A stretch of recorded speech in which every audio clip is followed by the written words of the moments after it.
Bonjour Mike. Bonjour Maître Jérôme. Tokutani Lisusu. Vraiment, d'abord avant la banda bien et Gandhi Aloba et Lokomo Boye Aloba dès lors que les lois de ton pays deviennent insupportables et arbitraires, voilà. Les peuples ou la nation a le droit de les combattre et de se révolter. Donc, Botala, Bino Morondenge, Gandhi Aloba. Et puis, par après, la deuxième situation, il y a Chateaubriand Aloba. Ce que nous gagnons en connaissance, nous les perdons en sentiment. Je crois que Binonyos pour comprendre de l'Okoana et moi combien de Congolais Oyo brandissara titre na bango soit disant que ça bentelo mais so landeli bien théorie développer qu'on sentir que tellement que corruption est là bango mutu par sentiment et fanatisme on sentir que intellectuel comme le rôle bébé moko et donc pour à défendre nini alors première question na biso ezali raconte Salema qui a Sadeka le 19 Kanambe Pasalaki et puis à Lissi Nango. Qu'est-ce qui s'est arrêté sur aux alliés au Koep Sava Congolais? Qu'est-ce qui s'est décidé après raconte le 19 août Oleka na Afrique du Sud pour la réunion à Sadek? Si bien normalement, logiquement, il ne fallait pas tous à Sadek, mais Benda Bisso, juste avant à Kofi Babiso, mais Bisso dans le pays, il y a Afrique centrale, Bisso en Afrique australe, mais Benda Bisso comme nous allions vachaler, c'est-à-dire bateau exploitaka, na sens où on est Benga Bisso. Alors, les patriotes Mike Mutomolobini. Ok, merci Maître Jérôme. Je remercie d'abord Nzambe na pe mabomo ya prêter ngai na yo. Tokutana bisu na mokolo na lelo. Na bilili ya les patriotes ndenge to mesana kokutana poto maniola to limbolela ba Congolais conscients pour bazo tambola avec un esprit averti. Bazala alerté na ba programme nyonso ya mabe oyo ba occupant na ba lobby baza ko préparer pour na ko faire disparaître mboka na Congo ya Mbuluzi Mfumuki Mangu na Patrice Emery Lumumba mama Kipavita mabilo batikela biso bandeko nanga ba Congolais bolandanga na bokebi nyonso na etarabino chaque fois na bilili o Maître Jérôme ngai na petaka information e utaka na renseignement ngana linga kozwa ba information ba radio trottoir na selaka o renseignement et vu Emmanuel ba étudier ba pesi ngai pona panza yango po biso tutoye ba poto za na droit kuyeba ba plan nyonso o baza ko préparer pona mboka na biso Congo. Le 19 août 2017 réunion et salamai awa na Afrique du Sud la SADES Hippolyte Kanambe Kanguru Nyangala Kata Inyanzi azalaki awa bandeko na biso misusu balongwaki après to awa na Cape Town bakende ti na Johannesburg basangani na mouvement moya opposition ya mboka oyo Afrique du Sud IFF po bata mwa mbutu na mutungu ba président ya mboka oyo na bamasolo to aza koorganize mpona baintérêt oyo Hippolyte Kanambe apesa na mboka Congo. Tangu réunion wana esalami je crois ngai na bino tolandaki na niveau ya Kinshasa ndenge bato basoutenaka Hippolyte Kanambe basalaki badéclaration wana officiellement na télévision na bango kuna ke non président Zuma a décidé que élection ekosalama lisusu na 2017 te na mboka ya Afrique na mboka ya Congo Kinshasa ekosalama kaka na 2020 nalingi na yebisa bino pourquoi balobi esalama na 2020 na plan nini baza nango président Zuma oyo Afrique du Sud oyo mandat na ezosila na 2019 bamemi yango tina date ya 2020 parce que eza na plan moko ezali kose préparer na niveau ya Nations Unies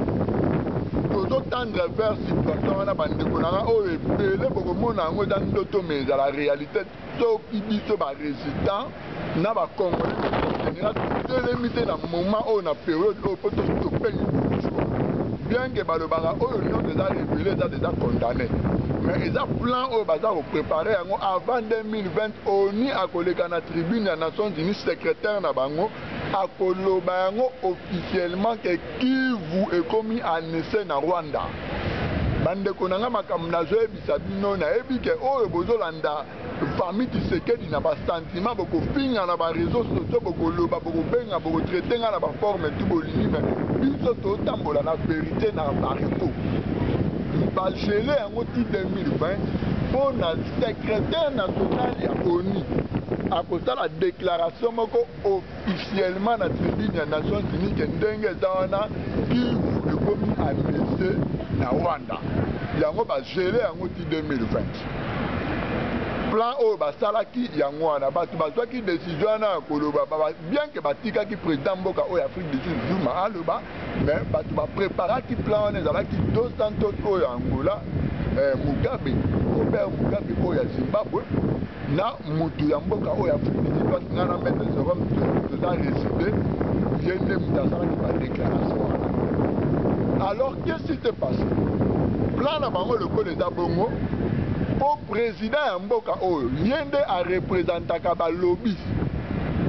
o toyebi américain français anglais israélien canadien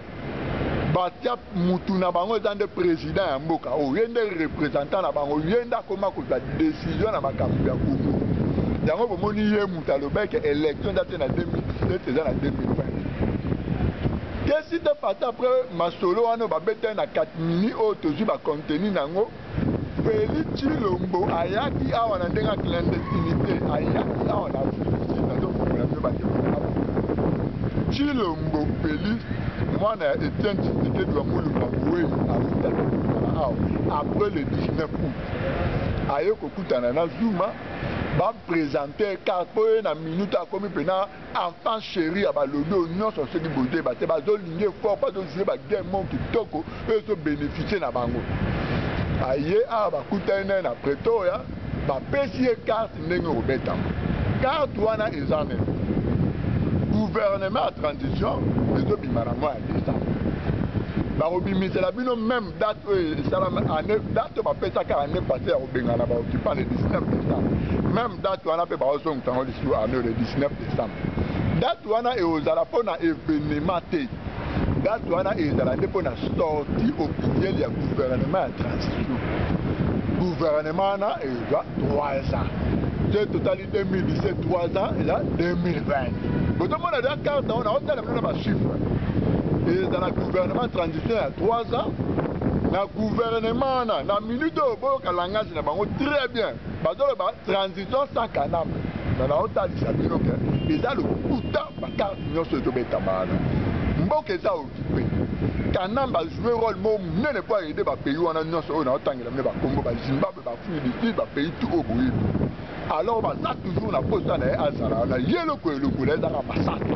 sa masasi kanam balongo wana te o transition sa kanam eza lokuta alors gouvernement ya transition wana batindi Tshilombo Félix mission na niveau ya la diaspora congolaise mission na ye ezali nini azali kozwa contact na bacombattant corrompu bacongolais corrompu na niveau ya France na niveau ya Belgique na niveau ya Suisse na niveau ya États-Unis merci na Allemagne partout azocontacte bato na ye nyonso oyo bazalaka corrompu oyo basalaka na ye deja bagame bajeu tout pour leur gouvernement transition wana elingi ebima bandeko wana oyo bazalaka corrompu bazalaka na bino na niveau ya Europe kuna bandeko nanga bolanda bien bango mpe bakokita na Kinshasa bolanda nga très bien nde nazo explike bino bakokita na Kinshasa bango mpe baparticipe na baélection na bango lokuta wana oyo bakoorganize wana ya pambapamba ale bamosusu babimi badepute bamosusu baotravaille na gouvernorat bamosusu baministre ale ebima na niveau ya média batalisi bino ke bomona mwana sala asali areusir kosangisa bakongolais même oyo bino moko bolandaki na événement oyo ekute kosalama dernièrement lere na niveau ya Europe otelemelaki concert ya Fally Ngom ya héritier Watanabe Rekebere boyokaki na bamédia ya Europe ndenge balobaki bazobenga bino baopposant babengi bino même pas barésistant mais balobi boza baopposant ya Kanambe eza même eloko oyo bameme média wana bakorépéte yango lisusu na décembre oyo le gouvernement ya transition na bango wana ekobima Tango bandeko ya Europe baza corrompu bakokita na Kinshasa po baparticipe na bamakambo nyonso na totangela bino ale bamedia mensonge wana lisusu bakokumisa Tshilombo Félix botala réussir sangisi na bato ya la diaspora congolaise oyo bango babengaka baopposa oyo bazalaka na baexile na Europe asangisi bango na baoyo baza na Congo batali gouvernement moko union nationale eza fort en tout cas bakobwakela ye bafleur ebele nyonso wana ezali plan bagele 10 avant 2020 ONU na tribune ya Nations Unies a officialisé annexion ya Nord na Sud Kivu na Rwanda. Bandeko nanga kama eza kuya. Yango moni tango inso tozwaka ba information ya solo oyo eza vrai esengeli naleka na bilili ngai na maître Jérôme na le patriote poto manola to limbolela bino boyeba plan oyo Tshilombo oyo bazobenga ye homme fort balobi aza force de frappe bapete kombo soki faci bakombo ebele bapete wana na bato balala pongia babebe ya envoûtement ti lelo depuis 2011-2017 po bazokumisa na bakombo nyonso ye azoya bavoyage na Belgique, France, États-Unis partout mpona kocontacte bato oyo ya ye oyo baliaka deja na ye na ndenge ya basystème mpo bilongi ya bato wana lere emonana na Kinshasa bamedia mensonge ya Europe ekolobela yango na niveau ya mokili bomona mwana ya etetete ndenge ya réussir kosangisa opposition ya kanambe oyo bazalaka na Europe na oyo baza na Afrique asangisi bango même na mboka oyo nga na maître Jérôme tofandi na Afrique du Sud azocontacte mpe bato oyo ya ye oyo ifo bazala wana deja na banovembre badécembre la gouvernement na ezobima likoyo na kati ya gouvernement na boyoka lisolo oyo bapropose 2 vice-premier ministre poste ya 2 vice-premier ministre ya liboso bate syndicat dokolo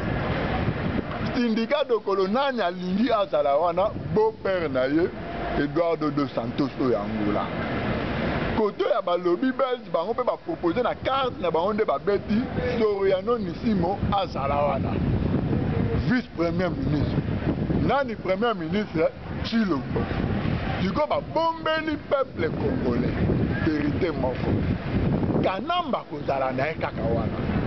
bien que baza koexiste baposte mosusu ministériel clé oyo baokipa balingaka te babouge yango bameka kobouge yango mwa moke ndeti kote ya banke nayokaki na kote ya bapasseport mpe nayokaki kote ya armée nayoki te kote ya télécommunication mpe nayoki te ndeti mende babouge ye te kote ya défense nationale armée nde bainfiltraka basoldat rwandais na police armée service ya sécurité wana nayoki te mais nayokaki kaka bakobouge na banque bakobouge mpe kota affaire étrangère mpona bapasseport wana nde nayokaki ndenge wana donc yango nayo kolimbolela bino tozwa komba oyo osérieux barwandais bazwa komba oyo osérieux lelo résultat nango emonani mpona bango Kagame atambola mokili momba bandeko nanga bakongolais akonsulta bandeko na ye barwandais batusi oyo baotanga na Europe na Asie na Amérique na Afrique bapesa bacotisation bafongola compte bancaire na Angleterre chaque mois oyo basalaka n'importe quel mosala na barestaurant wa batindaka bambongo na bango lelo bato wana nde bango wana base retrouva baministre kuna badepute kuna na Kigali ezalaka na Afrique du Sud bazonga Kigali partout lere baréussir kokonza Congo bazwaka makambo oyo bakokisi lelo au sérieux bakongolais tozwa komba oyo ya mabele au sérieux bien que bandeko na biso bakongolais bino nde bokomi obstacle mpona biso résistance to récupérer mabele ya Congo mais nzamba kopesa biso mpipo tokokweyisa bino na bakongolais oyo bobombi barwandais na nsima mokongo na bino merci.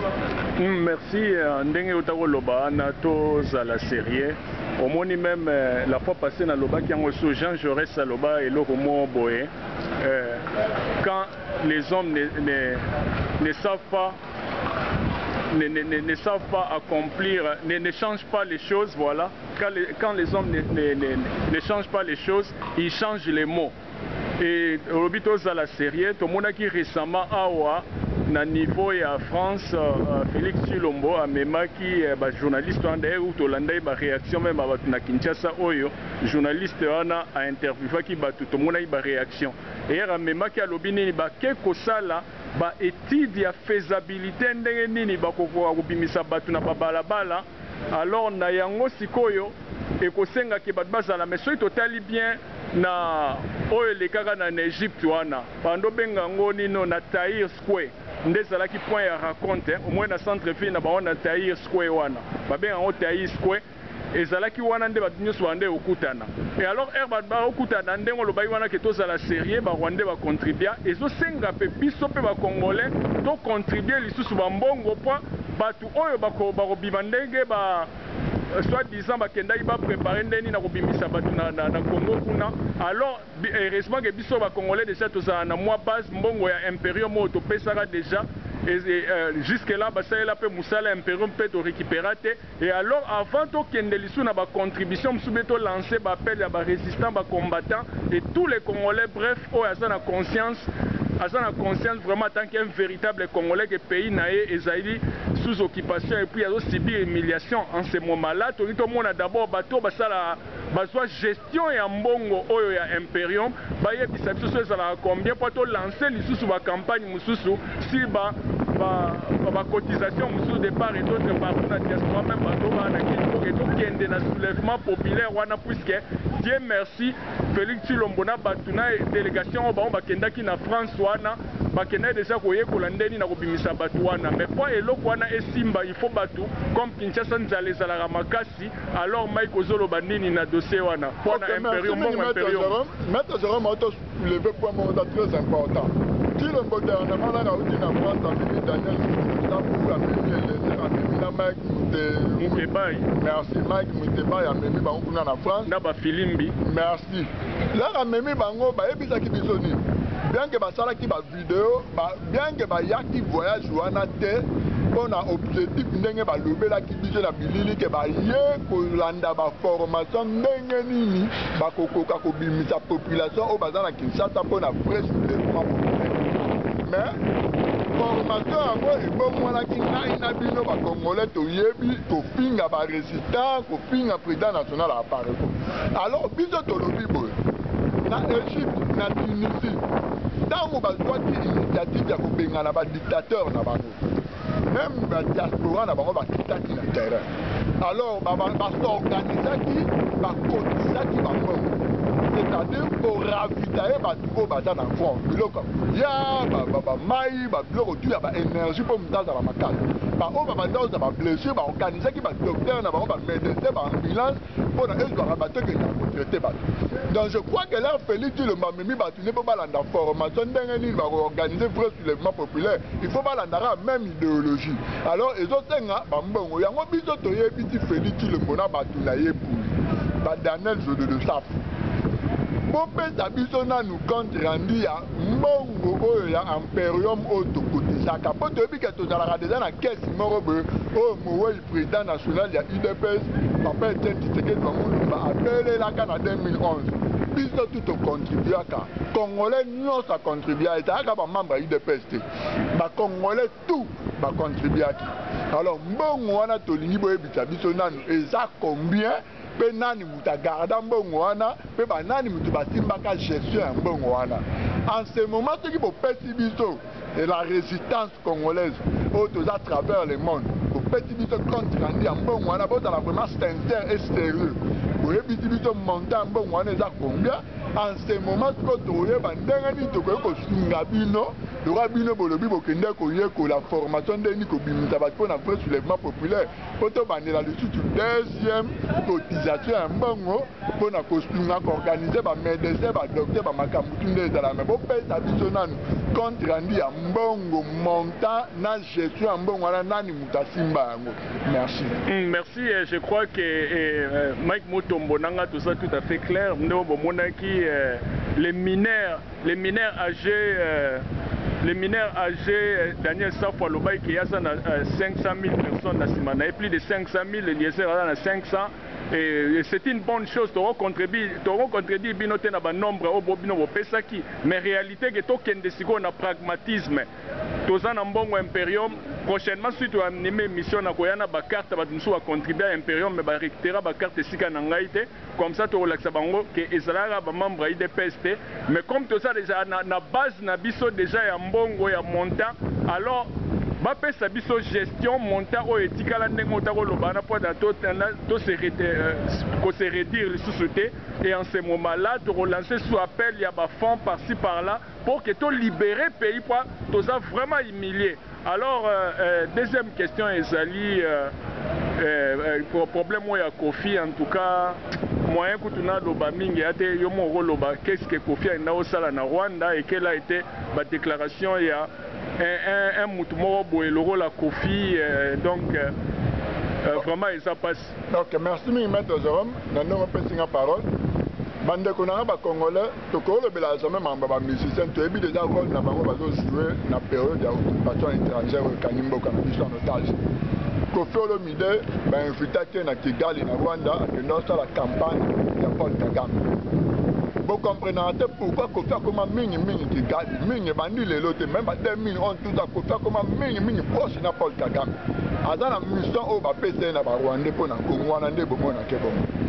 Kofi Olomide uti Kigali dernièrement à l'élection du côté la Kagame a fait l'élection na bakangu na yemoko. Type empereur premier Paul Kagame oazo konza Congo lelo na gouverneur na Hippolyte Kanambe Nyanzi Kanguru. Ate kuna saleli pe campagne da ko sala ba pete pe ba millions de ba mesana en pesa après avoir côté masolo ana même na concert ya Kofi Olomide ba benite Paul Kagame ya ki Paul Kagame ba bini na concert wana na bini beti ma ba pana pa mike ndenga tala kaza ko animer tout a baluki après umela ta baluki na ba bodyguard ba ki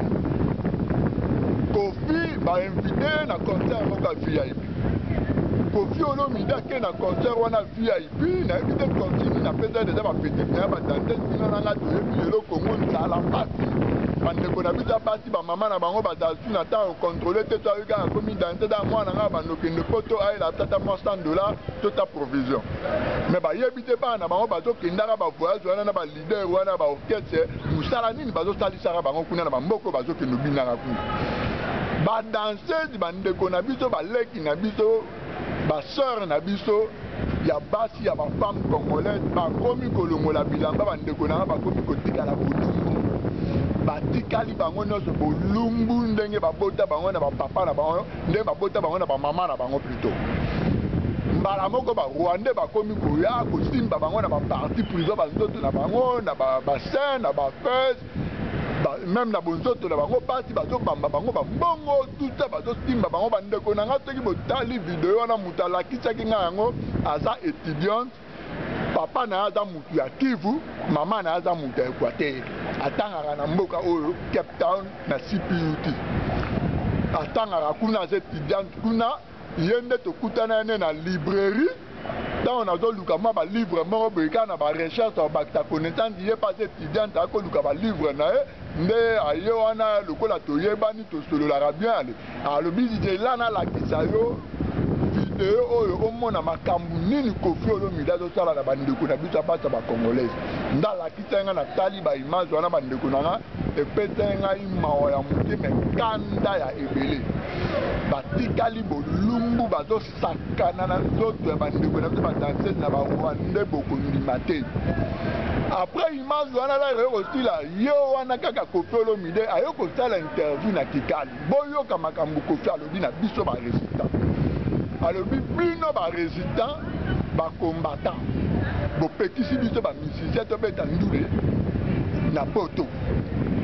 bo bebisi ba carrière na biso sikoyo pourquoi pas bokoki ko telemela ba chauffeur ya ba kolabo pourquoi pas bokoki ko telemela ba domestique ya ba kolabo bandeko na botala na bino mo niveau ya cerveau ya Kofi eza na infection te Kofi aza ko se comparer ye na ba domestique ya ba mende aza ko se comparer ye na ba chauffeur ya ba kinke oh ya za musicien aza leader d'opinion mais soki azoloba ndenge wana ngana bino tobosani te papa na aza mutakota ba Sénégal maman na enda aza congolaise donc lelo ezolobela ere ata soki eyindi anytime Sénégal azaka voisin omatana avion bu akene Sénégal esika famille papa na ye yango azotenir koloba maloba oyo azoloba oyo eya bandeko na nga bacongolais bino mo botala rôle nini bamusicien bakoma ojoue lelo kokendo bini zaka bandeko na biso bati mutakala mpo na bango bazwa bambongo bandeko wana bati bafamille na bango baza bapauvre atiki bolumbu na ye boye bosombele ni lopangu ni mutuka malonga okabeleka mo ba $200 mo kabeli mo babilamba mo boye mais bozoto na sasa mbuta yango. Merci. Merci. Je crois que conscience que na mokili en tout cas mutu aza vraiment mutu ya pamba si balobaka même que siège intelligence ezala mutu mais soki déjà omona ke mitu na biso ya bacongolais en tout cas ebele baso normal tomoni yango ezo retarder même libération yango même ezo profiter na bapaya oyo Kagame tous ces gens là bakanambe baza profiter même bagame oyo ezobetama lelo président sud-africain omona ke na Congo il n'y a personne. Même matin, bateau baloba soi-disant ils sont des intellectuels. Au senti que non en tout cas décalage moi ya makasi et ça grave ndo mona na loba une bandeli émission oyo Château Briand loba c'est que nous avons gagné en connaissance, nous les perdons en sentiment. Au mona combien de soi-disant intellectuels baza au trahi Congo? Combien? Alors on a évité ce aux mots de la fin puisque émission déjà et c'est maintenant attention makasi mais que bande on a besoin IDPS basala na mutema malamu ba pesa biso compte rendu ya Imperium puisque mbongo wana sala musala pété et par après toi bandeni to lancer sous appel de fonds pour que tout ça la vrai soulèvement populaire tout sunga batu nde banda osala na Tahrir Square na Égypte ba même baza se remplacer wana mso banda otikala ba olala wana bakenda renforcer ba Damas ba suivi à makasi. Merci Mike. OK, merci Mingelo na osenga na ndeko na nga Fabien na commune na félicita ko na ba analyse comment ça na télé chango ndeko Fabien ko ma titre mo boyelo bi que non guerre ya apparaît qu'on a UDPS de profiter na nani. Alors ndeko Fabien je crois que ça la ba analyse oyebi place vérité dans les places de côté zali apparaît qu'on a UDPS dans la guerre té apparaît que to le ba vérité depuis 2001 leader apparaît que banda le ba vérité o ba telemela ka yango lelo ba pesa raison ndeko Fabien place dana oyebi yomoko vérité dans la kanini le côté dans la kanini na lingi na mema na musika te pour na faire comprendre pour yomoko des oyebi banani bazo le ba vérité o ba fait nango zo mona na misu banani bazo contribuer na mabe o za ko humilier ba congolais yomoko yebi. Alors on a eu des patriotes qui ont sauvé na ba résultat ba réseaux sociaux biso na bino te bi ba nyoka ba kota ebele pour na distraire ba donc un problème sérieux na mutu ya ba congolais donc à la distraite na ba réseaux sociaux na ba o ba to na ba jolo ba biso tout est bi vérité tu le mbaza na rôle na o azo jouer bato baza toujours ba 50-50 baza na ba rôle na bango o ba jouer na mboka wana ya Congo na période oyo ya occupation étrangère. Tu le mbaza na ba uti ko ebité en Afrique du Sud mois passé makambu ya depuis mortel à papa na ya bosa na yango ba prometa ki bino ba congolais corps ya Etienne Tshisekedi wa Mulumba na mois ya septembre d'ici le 11 dans la Kinshasa ngana zeta mnonga Mike Mutombo corps wana royal suite et si ba ebiti tu le makambu nzoto ana bosa na ngolana abosana non alobela yango même pas na ba média ou na ba chaîne na bangwana na Europe alobela yango bati ba ko iselie mbeko abosana makambu wana ya corps ya papa na ye ye asala non rôle au ba pété pour astouvo qui passe au décembre gouvernement ya union nationale ya transition na bangwana 3 ans oyo mema Congo wana tina 2020 pour qui vous est à la NEC, na Rwanda, secrétaire général des Nations Unies a déclaré officiellement la tribune des Nations Unies. Na petit mot na ba résistant patriote tout tambolaka na vérité. Mokili o le kuta et jui et passe makasi le kuta et kota partout. Mais biso karato kangama na vérité pe to kolonga na vérité. Ingeta balobara. La vérité a une puissance qu'elle ne peut être anéantie. En tout cas, puissance moroté qui va anéantir vérité. Nebo monaka. Et puis, la fois passée, Pena Lobaki Yango, philosophe Éripide Lobaki Yango, aloba que le temps révèle tout. Le temps, c'est un bavard qui parle sans qu'on lui interroge. Donc, interroger tant dans le moment où on est, à tabato, on est au kosa, au monde, c'est comme ça que tous ces gens-là, des politicaires, puisque à niveau du Congo, en tout cas, politiciens comme tel, à certains niveaux, en tout cas, il n'y a que des aventuriers, des politicaires, des bango pléthore, des bango mobimba. Vraiment, tout ça, on comprend vraiment qu'est-ce qui se passe. Mais ça passe si, et Maïka,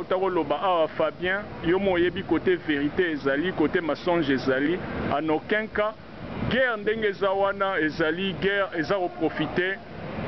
Guerre monte Ezali, on a pour profiter dans Moutou, Oyaza derrière guerre wana.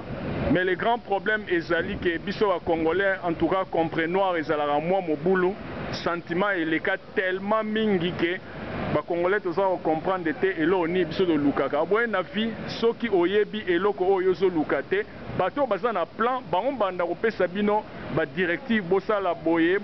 puisque bino mo bosa eloko bozo luka bozo yeba te. C'est comme ça que biso lelo ba Congolais baza dicter biso le la bana étant donné que ba comportement na biso za de amobulu étant donné que marambo biso de lingi tosala toyebi yango pété.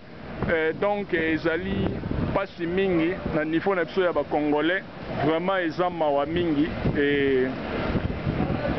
nazali ko encourager tous les Congolais puisque d'abord au départ ndenge biso to créaka idéologie na ndé au combiné ko sololana ba résistant ba sipa ba combattant ya bana Londres époque wana kala. Ezalaka ke biso toye na combat ezalaka te ke babiloko oyo ke bo soutenir ba parti politique toloba bato nyonso bazali ba parti politique et se transformer sous forme ya ba groupe de pression. Ce n'est que pays ezala libéré après nde mutu so ozalaka politicien osali politique so ozalaka un affairé ou bien affairiste. C'est dépendre na quelle école Oyozali businessman grosso modo. Donc c'est comme ça. Et alors même général libérateur Ayebi solo Nazoloba derrière caméra et maître Jérôme Ayebi to Solana Bango et même Alidor Motoba Ayebi Yango. Bango soba Ayebi Yango atamba mo créer c'est malgré lelo mo créer ça c'est perdant mais bango nyonso bana Londres bayebi puisque tuanda osola na bango na ba Skype banini bayebi yango. Mais lelo ça m'étonne que vraiment guerre entre Apareko ndenge ezana besoin ya ko libérer pays. Mais na chemin nango si pas na méthode nango ya libération wana IDPS azosala na nzela soit disant que azana besoin à libérer batu. Oko libérer batu ndenge nini pendant que yo oza composer na bango ozali partie intégrante ya batu yo ba occuper nino po na yo zomona ba intérêt. C'est comme ça que même batu balobaka que non en tout cas ndenge za wana il fallait que tout ça la union to sinir ko apona biso nyonso tozala bomoko bozala bomoko ndeni pendant que bozana bato bino bwana besoin bo avancer pas moko bo po kende faire récit mais bango le fait que baza ba traître bozana bango par souci seulement d'être ensemble en tant que des Congolais momoni ya bazong si bino sous deux pas en arrière bino bo avancer 3 pas, bon, ndenge na lobara tour mo boye que Confucius a loba, celui qui n'avance pas chaque jour recule chaque jour. Alors ils a pas si mingi, ba Congolais il faut tout comprendre. Même Jean Jaurès a loba ngo les sous que première condition il y a première condition il y a libération. Si pas il y a libération, en tout cas, et ça la conscience. Même à ta révolution, la révolte, c'est la conscience. Au moins, après conscience, au moins, non, en tout cas, trop c'est trop, et puis c'est ras-le-bol en ce moment-là. Au moins, en tout cas, il faut nécessairement combattre pour le pays à libérer. Mais pendant que les Congolais ont la conscience, les Congolais ont que non, en tout cas, si les pays pendant qu'ils ont aussi humiliation. En tout cas, vraiment journaliste Fabien avait beaucoup de respect na estime na sala nango. Il faut qu'on y ait la part. Je ne pense pas qu'il y ait entre guerre, guerre entre IDPS na Pareco et à qui profite la guerre là. Mais ça bien au contraire, c'est une guerre more idéologique, puisque côté Moussou Baza, ils ont la lumière nanino, tongo na lumière. Lumière ndenge zawana et chassaka obscurité. IDPS c'est obscurité. Et alors à Pareco ils ont lumière. Alors les propres il y a lumière et zali et chasser obscurité. Et ça le rôle à Boutuna Moi, c'est comme ça. Alors tori wanda kosala bablo ba complaisance mais normalement ndenge zana eza pasi mingi, je crois que na meki ko limbola moi muke bo anteninga rigerte mais ça na politique, je crois il y a un politicien mususu à Loba, si pas politologue mususu à Loba que na politique en tout cas faute nyonso basalaka est un crime. Puisque botala bino mo ba erreur ou ba photo esalemaki le 19 septembre. Oleba même peuple déjà l'accès de quoi asa capable à partir le 19 septembre et dessiné déjà même au sein de la communauté internationale que nous en tout cas congolais c'est que le 20 décembre les Européens Simbombo a boy mais l'équipe a IDPS pour que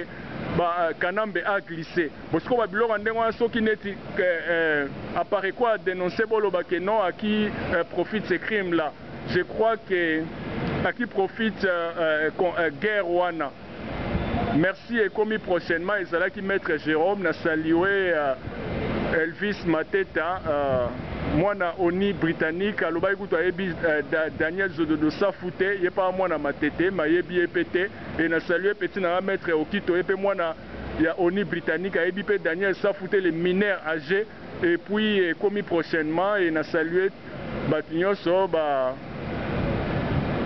tous les compatriotes au Bunda, na Kibosolo et na Bosani résister aux gens a besoin de ça la no interview et résit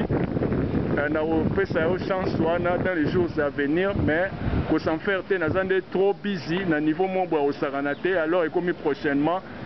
ingeta